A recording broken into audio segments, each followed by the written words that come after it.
Hello everyone, it is time to wrap up all the books that I read in July. Let me just toot my own horn here and say I had such a good month of reading. Go me for sticking with it and not abandoning you yet again. 2 monthly wrap-up videos in a row. Dude, where's my booktuber award? I read 6 books and I did something very different that past Hollywood cringe at. I started 4 of them all during the first week, and throughout the month just read bits and pieces from each one, whichever one I was in the mood for that day, and I really enjoyed the strategy. It didn't mess with my brain at all like I thought it would. For one, it helped me consistently read and also made it easier to see which books I liked the most, which ones I was excited to read again. Oh, and also kept me accountable for sticking with the TBR that I had made for myself. I just started all the books immediately and I had no time to stray from that TBR. So let's go ahead and talk about the very first one, and that was Gods of Weirdwood. This is a brand new fantasy. It just came out in June from the author who wrote the Tide Child trilogy. But instead of being on the high seas with dragons, we are in the dark forest with very strange creatures that are almost alien. And the book begins with a really interesting prologue. A ton of names and terms are just kind of thrown at you because there are thousands of gods in this universe. It's a lot to grasp, just like your typical fantasy world building, and I'd actually categorize it as complex. We see a village being visited by monks, and the monks realize this village is clanless, which is not a good thing, but one of the leaders sees power in one of the village boys and invites him to be taught the knowledge in magic. Then chapter 1 begins many years later when this young boy is now a man and is facing obstacles that involve his past. He also has a pet companion named Sigurd, but I couldn't actually picture what he was supposed to be. It almost sounded like some type of slithery snake worm thing. I'm unsure. So you have the scary, dangerous forest called Wood Edge, where anything can kill you. There are forest outlaws, which are basically bandits that lurk in the forest. This just had everything that I love, but foresty themed, and Lovecraftian themed as well, because there are a lot of tentacles. I've always mentioned I want a good, in-depth adult forest fantasy, and I got that here. In fact, the first half of the book I would consider purely setup. I think book 2 is going to be even better because of that. It is not character driven, not even really plot driven. It's world driven. History driven, terminology driven. Is that a thing? Because even some family structure was really strange. There's first mothers, second mothers, first husbands, third husbands. I don't know what any of that means, except maybe this was referring to poly relationships. So very inclusive if that was the case. Oh, and I do want to mention, there seems to be a running joke or a theme in this book that you're old as fuck if you're 30, ancient. As someone who is 30, I take great offense to that. So other than some minor problems I had with the plot, taking a backseat for quite a while, I still really enjoyed it. Like I said, I do think book 2 will be even better. I love the emphasis on nature and how weird it is. It hit that right on the head. I gave this 4 out of 5 stars, maybe a 3.5 if I was being really nitpicky, but I enjoyed it. Moving along to another chunker of a fantasy that I read in July, The Will of the Many. This book is getting incredibly high praise. Reviewers have already said this will be in their top 3 reads of the year. So I went into it with high expectations, as one would for a book by this author. You can't help but get excited when you hear adult magical school setting. Though I'm not actually the biggest fan of school settings. I don't dislike them, I just don't sought after them like a lot of others do. So this book is like a pizza. The dough is Roman era time period, the stuffed crust is gladiator, the toppings are Red Rising, Name of the Wind, and every fantasy trope in existence. This is the pizza you'd get. And I ate that pizza. Tell me in the comments, deep dish or thin crust? I like thin crust. This honestly is a great book for the summer because my god, it's going to last you. I mean, this thing is freaking thick. It's going to last you a very long time unless you're a speed reader, but you can seep hours and hours and hours into this trying to figure everything out and piecing everything together. The magic system here involves the usage of will, and the more will you have, the stronger you are. Our main character's family is murdered by the bad guys, and he's now an orphan and wants to reinvent himself when he decides to run away and find a way to get revenge by joining this elite academy run by the bad guys, basically. There is so much to love here, but I'll be honest, this took me a while to get into. It's one of those books where like you don't really know what's happening half the time. It's a lot of piecing it together yourself. I didn't care for the beginning.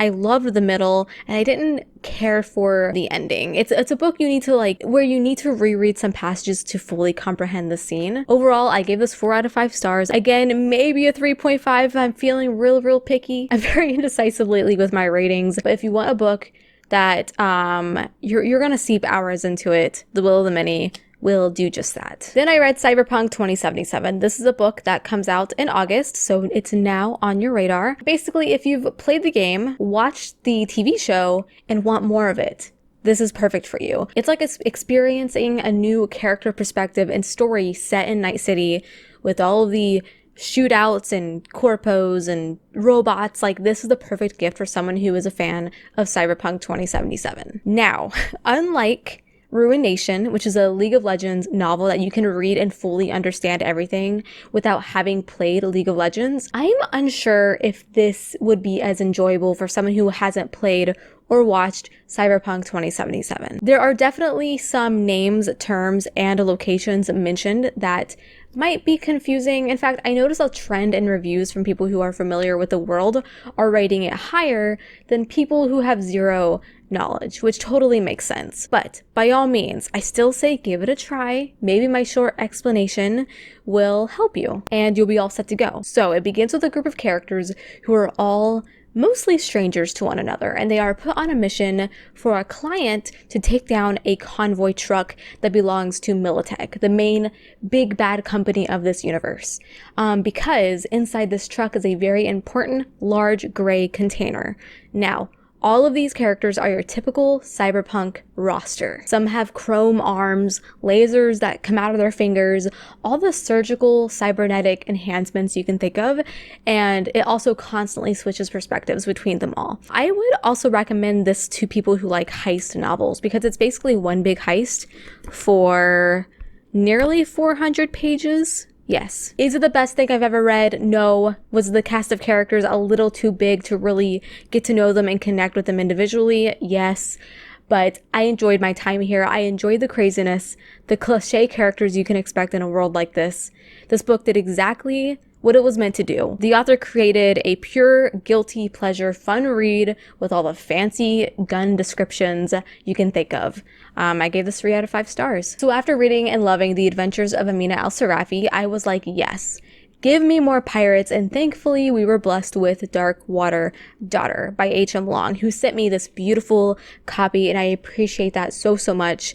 I immediately started reading it, and I loved it. I'll be honest, I was a little worried because I was seeing the word romantasy thrown around with this book, and we all should know by now, I have a heart of cold steel. I'm joking. I just don't like kissy smoochy. Nothing makes me run for the hills more when I see the word romantasy. Anyways, the story reminded me a lot of Pirates of the Caribbean. If you miss those movies from your childhood, I recommend grabbing a copy of this. It begins with an execution, and this is where we first get to experience our main character's magical power. She's a storm singer, or a weather witch, whichever one you want to use. She can control the weather through her singing, and storm singers have been treason, so if found out, it's down in the poo-poo pits for you. Well, her power allows her to escape, but she's not alone. She has a handsome companion with her, a disgraced naval officer, and we see them journey on the high seas as escaped prisoners together. But of course, with many obstacles ahead of them, they have to stand together against a common enemy, and that is an infamous pirate. The vibes here, the aesthetic surrounding this made my heart super happy. I love cold winter environments. I love nautical piratey stories. Thanks to Assassin's Creed Black Flag. This was so cinematic. Some of the fight scenes were brutal. It is adult, so keep that in mind. I found it to be paced really well, from introducing us to the characters and world, how the magic worked and how its purpose in the universe. I loved this. It's a very fast read. I can't wait to read the sequel, and I just need some answers after some big reveals in this. Okay, sorry about that. I had to run upstairs because I forgot that the book I need to talk about next was up there because I just finished it last night, and that was The Combat Codes. And I also like kicked my tripod, so now it's all messed up. So The Combat Codes, this is a really great start to a fantasy series. If you are into martial arts, well, even if you're not, it's an incredibly interesting bonus to the story. Going into it, I thought, oh man, what if there's just like constant cliche fight scenes where there doesn't need to be? But the author handled it in a way where I wanted more and wanted to know more. And there's even like a sci-fi gladiator spin to it. I don't know, man. I just thought it was a super unique read. It follows a rags to riches trope.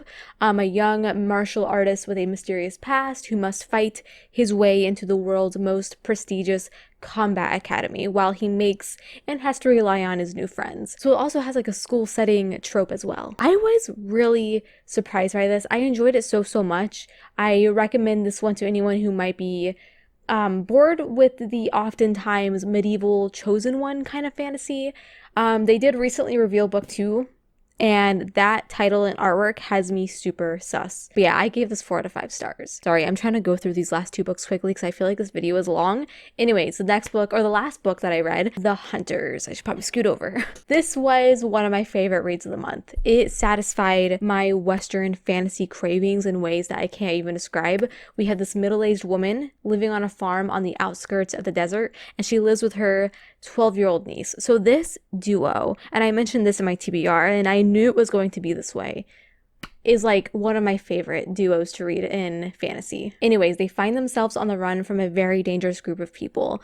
I thought this was so fun. It was a refreshing blast to the past. When I read Red Country by Drew Abercrombie, I loved that book, and this book just reminded me of it so much. The writing is smooth, and the characters amidst this survival getaway, so entertaining. It was a really nice book to read at the tail end of the month, and even more makes me want to read his previous series, The Blackhawks, which I've been meaning to read for ages. I just need to get myself a physical copy because I am a physical reader, so I need to get on that. Anyways, a big thanks to the author for giving me this digital copy to review. I loved it. It's like a 4.5, maybe even 5 stars. I feel like I was like the perfect demographic for this book because I love Western fantasy. Alrighty, so that is all of the books that I read in July. Tell me down below some books that you read because I would love to know. Tell me if you've read any of these. I know some of these are very popular, so I wouldn't expect less from you guys. You guys are awesome. You have great taste in books. I always want to know what you've read. Like this video, it really helps me out. Subscribe if you are not. I'd love to have you here, and until we meet again,